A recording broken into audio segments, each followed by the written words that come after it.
આ લોકોના મનમાં એવું છે કે અમે તો સરકારના પ્રતિનિધિ છે, એમના મનમાં એવું છે કે કમલમમાંથી પગાર આવે છે।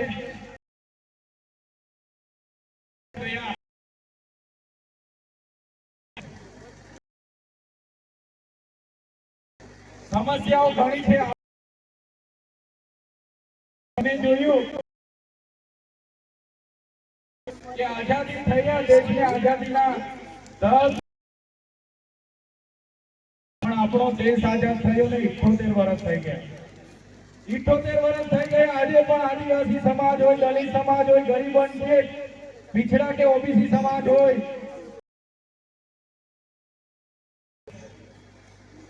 आज हमने बात करी जातिना दाखलानी, जे आदिजाति मंत्री, शिक्षण मंत्री अपना विस्तारमांथी सरकारना प्रतिनिधित्व करे छे, तो एમને खबर નથી? खबर छे मित्रों, पण અત્યાર સુધી आदिवासी समाजનો આ લોકોએ માત્ર ને માત્ર મત બેંક તરીકે જ ઉપયોગ કર્યો છે, જેનું પરિણામ આજે આ છે। મત બેંક તરીકે ઉપયોગ કર્યો છે। આજે પણ આદિવાસી સમાજ જાતિના દાખલાઓ માટે રજે છે। આજે આપણે પોતે આદિવાસી છે સાબિત કરવા માટે 3-3, 4-4 પેઢીના આપણે પુરાવા આપવા પડે છે। આપણે 14 જાતના પુરાવા આપવા પડે છે। મંત્રી તંત્રીઓએ ભૂતકાળમાં ગીર બરડા આલેથી આપેલા છે।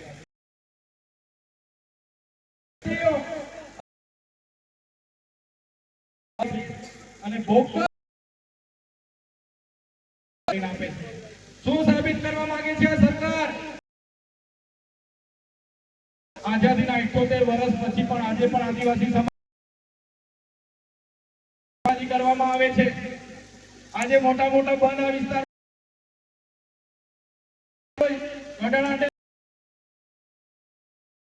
સમાજને વિસ્થાપિત કરવામાં આવ્યા। તો આદિવાસીઓની જમીન સસ્તા ભાવે પડાવી લેવામાં આવે છે।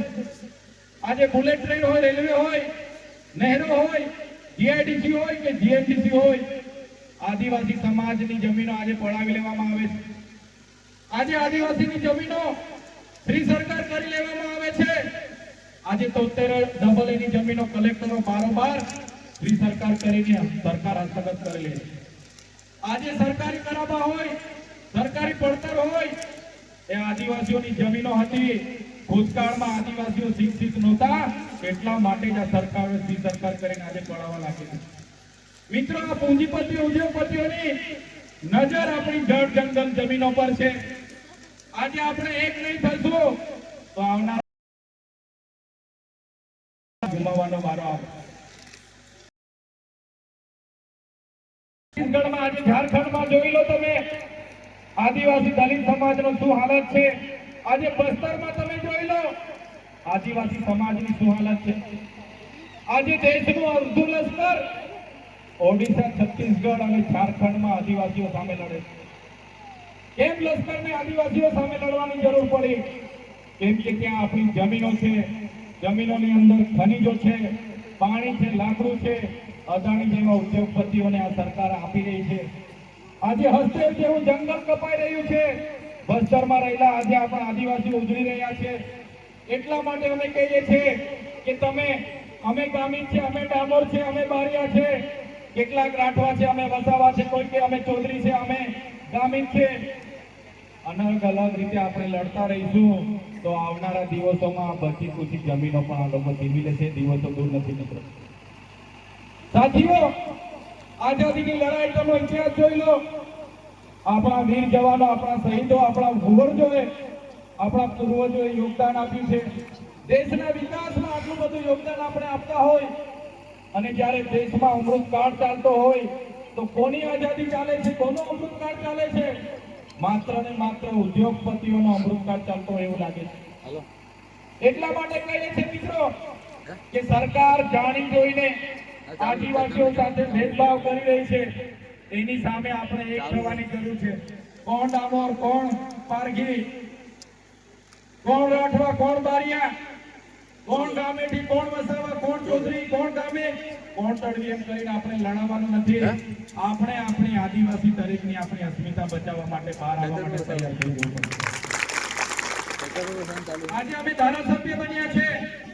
આનંદભાઈ પણ ત્યાં એસટી રિઝર્વ બેઠક પરથી ધારાસભ્ય બને છે. હું પણ ડેડિયાપાડા આદિવાસી રિઝર્વ બેઠક પરથી ધારાસભ્ય બનું છું. પાર્ટી કદાચ મને ટિકિટ આપી દે, પણ જે દિવસે મારો જાતિનું સર્ટી હું ત્યાં ના મૂકું તો મારું ફોર્મ પાસ થવાનું નથી. મારું ફોર્મ પાસ થવાનું નથી. એટલા માટે કહીએ છીએ કે આપણી અસ્મિતા બચાવવા માટે આવનારા દિવસોમાં દરેક મોરચે આપણે લડવું પડશે. દરેક મોરચે લડવું પડશે. યુવાનોને પણ હાકલ કરીએ છીએ, વડીલોને પણ હાકલ કરીએ છીએ, મારી માતા બહેનોને પણ હાકલ કરીએ છીએ. આ કોઈ નાની સૂની બાબતો નથી. આઝાદીના 78 વર્ષ પછી પણ આ સરકારો આપણી સાથે આવા ભેદભાવ કરતી હોય તો આપણે જાગવાની જરૂર છે.